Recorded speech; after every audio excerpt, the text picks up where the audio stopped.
para sa bulsa nila. 'Di ba? Dito natin makikita ba kung saan patutungo ang Pilipinas. Ganon mga kabibig. So, another topic na ating pag-uusapan ngayon, maraming mga Pilipino ang na-shock sa komento ni Bishop Sok. Grabe mga kabibig. Meron siyang statement, video yata ito, na binasya ng maraming Pilipino. Ito, panoorin natin ha. I don't know what will be your reaction about this. It's all about singkit-singkit and Chinese ang kanyang pinag-uusapan. So, kayo nang bahalang maghusga. Ako naman, I'll be reading all the comments of our commenters. Ito muna. Singkit ako, di ba? Sabi ng mga kaibigan ko. Pero lumaki ako sa Pateros. Hindi kami lumaki sa farm. Wow.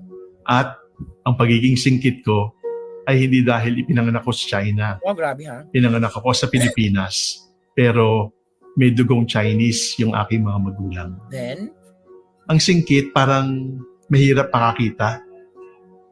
Pero dapat ang singkit bukas ang mga mata. Bukas ang puso para makiramdam.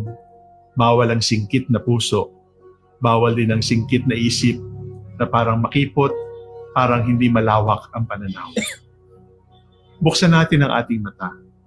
Buksan natin ang ating puso. Buksan natin ang ating isip. Huwag pa singkit-singkit.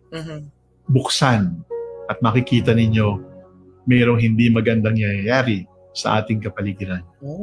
Sapagkat yung mga isda sa West Philippine Sea, tinataboy. Yung ating mga sundalo, ayaw palapitin upang magdala ng pagkain. Asal ba yun ng kaibigan? Singkit ang mga gumagawa nun. Pero dapat nating labanan, hindi sa pamamagitan ng bala, hindi sa pamamagitan ng kanyon, kundi sa pamamagitan ng Diyos. Rosaryo ang ating kasangkapan. Magdasal tayo ng rosaryo araw-araw. For the conversion of China, let us consecrate China to the Immaculate Heart of Mary. Okay. Let us consecrate this country to the Immaculate Heart of Mary. The victory and safety of the Philippines will come from the hands of the Immaculate Mother. Okay, so ano ang iyong komento tungkol dito? Sabi ni Sammy, his nonsense. Salamat sa pa-live mo, kabibig. Hello, Rachel Labanes. Sino yan siya? Si Sok, ano yata ito? Sok, Bishop Sok ito. So nagsalita siya tungkol sa how we able to help the conflict between West Philippine Sea, between China and Philippines. So that's his way of telling us that we need to ask help from Immaculate Heart of Mary. We need to pray. We need to pray the rosary para hindi na magkagulo or ma-stop na yung kaguluhan ngayon. Pero yung panghuling part, nagustuhan ko yon, yung sinabi ni Bishop na we need to ask guidance from our God, we need to pray the rosary. Nagustuhan ko yon. Pero yung introduction niya, na ginamit niya yung singkit, yung ginamit niya hindi siya pinanganak sa farm, yung mga about singkit-singkit, which is pwede namang hindi niya maging introduction yon. Pwede namang dumiretso siya kung ano yung nakita niyang main problem, tapos i-inject niya about how we Filipinos or the Catholic or the Church able to help in solving this conflict. Maganda naman ang solusyon niya to take the rosary, to pray. Magandang solusyon niya in the spiritual side. Pero yung introduction niya about singkit-sikit is a lot of people telling that napaka-racist naman ng paring iyan. Napaka-insensitive naman ng paring ito na ginamit niya talaga ang word na singkit, na which is racist daw sa mga Chinese. Siya naman ay isang Chinese din. At marami ding mga si Sok Villegas pala to, maraming mga supporters niya ng mga Filipino-Chinese, na mga Catholic din, na nagbibigay din ng donasyon sa simbahan. So ano lang kaya ang sasabihin ng mga nagbibigay ng donasyon o yung mga nagsusupport sa kanyang mga gawain sa simbahan. So di po kasi kalaban ang China, di po nyo malinlang ang lahat sa Pilipino, di po lahat tulog. Parang bash niya din si Alice Goo. Sa korupsyon, tahimik kayo, sa madaming nagawa ang ingay nyo, kaya nabansagan kayong Pare Damaso, wag kami Socrates. Anti-Duterte yan si Bishop. Kung alam ninyo, yung CCG, hindi mo yan lapitan. Kaya nga binobombahan tayo ng tubig kasi lumalapit tayo sa CCG ship. Sabi from France Valley. So, yun na nga, pinakita ko lang sa inyo at gusto kong malaman kung ano ang inyong komento tungkol sa statement ni Soc Villegas. So, ito naman yung mga komento ng ilang mga netizen tungkol sa video nga ito na trending talaga at pinag-uusapan. May nagsasabi na maganda yung suggestion ni Soc Villegas na we pray the rosary para matapos na ang conflict between Philippines and China. Marami na nasabing hindi ko kayang tapusin ang videong ito. It's too excruciatingly cringy daw. O yeah, sabi pa ng iba na, grabe naman, pati politika nakisali na rin ang simbahan. Kaya sabi ng iba ha, babasahin ko lang yung komento nila. Ito. Kaya I stopped going to church nila. Just double standards. I wonder if this guy rose from ranks without stepping on someone's toes.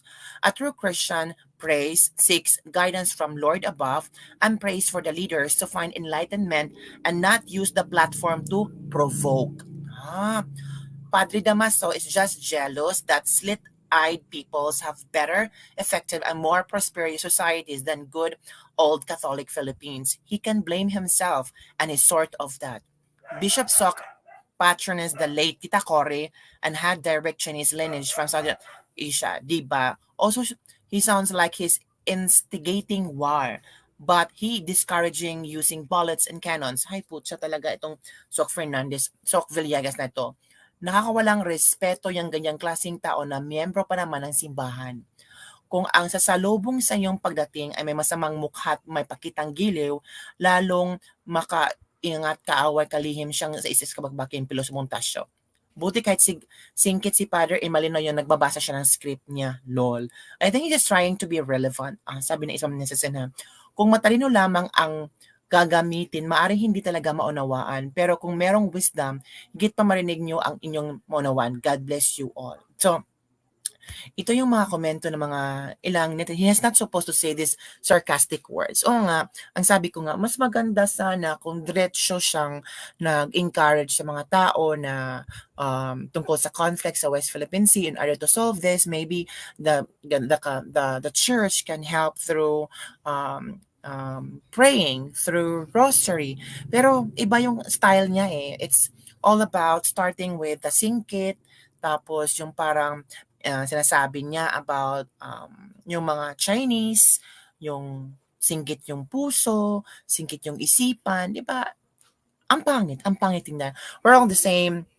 His pare does not mean he's more holy. No. We're all the same in God's eye. We should read the Bible to relationship with God from Sammy. Hello, Warawaray OFW Talk Show. Salamat sa panunood. So, yun na nga kabibig. Gusto ko lang i-share sa inyo yung mga nakikita ko sa Twitter ngayon na trending at yung latest video ni Soc Villegas. Ano ang iyong masasabi dito? Ano ang iyong komento na parang ginamit niya ang mga, well, they refer to the singkit people which are Chinese or maybe the Filipino Chinese. Pwede din kasi nandito sa Pilipinas.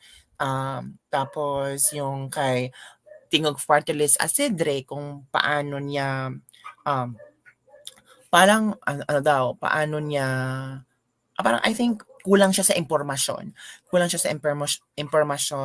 Na si Pangulo Duterte ay pumunta sa Tacloban many times para suportahan ang mga tao na biktima ng bagyong Yolanda.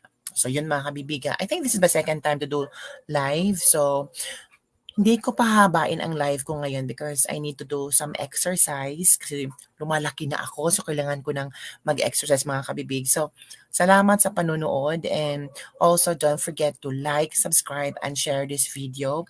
Thank you very much for always there for me. Kung sana di tayo nabudol, malamang wala tayo sa ganitong kalagayan. May point ka rin, Elsie Cubero. He's hypocrite. Sorry, real talk from Sammy. Salamat, Sammy, sa inyong mga komento. Kung yan ang inyong nakita na reaction sa sinabi ni Soc Villegas, you have the right to say that. Because each one of us have the right, are entitled to speak our mind and to give comment regarding this particular video. Basta ako, ang na-offend lang ako doon sa paggamit niya ng singkit, but sa kanyang solusyon na magrosaryo tayo, let's offer rosary for the Immaculate Heart of Mary, doon gusto ko yun because sometimes prayers can move mountains, right? So, pero ang hindi ko lang nagustuhan sa kanya yung unang part na talagang sinimulan niya parang racial discrimination, parang ang pangit yung pasiunan niyang introduction about singkit-singkit, di ba? Hello po, watching from Malaysia, from Yang De Leon. Elsie Cobero, kung sana tayo nabudol, oo nga, kung sana hindi tayo nabudol, pero nabudol tayo. And yung iba naman sabi, hindi sila nabudol kasi they enjoyed the Pangulong Bongbong Marcos government. So that's it. Maybe they enjoyed the ayuda na pinamimigay ni Pangulong Bongbong Marcos. So wala tayong magagawa dyan. Ganon talaga ang mga tao ngayon. Kung saan sila makakuha ng oportunidad para mabuhay, edi doon sila. 'Di ba, mga kabibig? So, ano pa ang mga komento tungkol dito? Basta ako, i-report ko lang sa inyo ang mga latest trending news. Kayo nang bahalang magnilay-nilay, kayo nang bahalang magbigay ng inyong mga kuro-kuro, opinion sa mga latest trending news. Ako, basta ang alam ko, for Asidre, baka nakulangan lang siya sa research or baka, tawag dito, na-shoot siya sa banga na hindi niya alam kung anong sasabihin o para maligtas yung sarili niya sa kahihiyan. So, kailangan niyang magsabi na, Duterte never went to Tacloban during his term, mga ganun ba? Parang pampaipal na rin. So, paano pakinggan ni Lord ang prayers niya kung may reservation naman yung puso niya racist? Good morning, kabibig, watching from California, from Alan Lopez Ardina. So, yun lang po, mga kabibig, ang ating latest lipat-lipat. Don't forget to like, subscribe, and share this video. Bye, everyone. See you next time.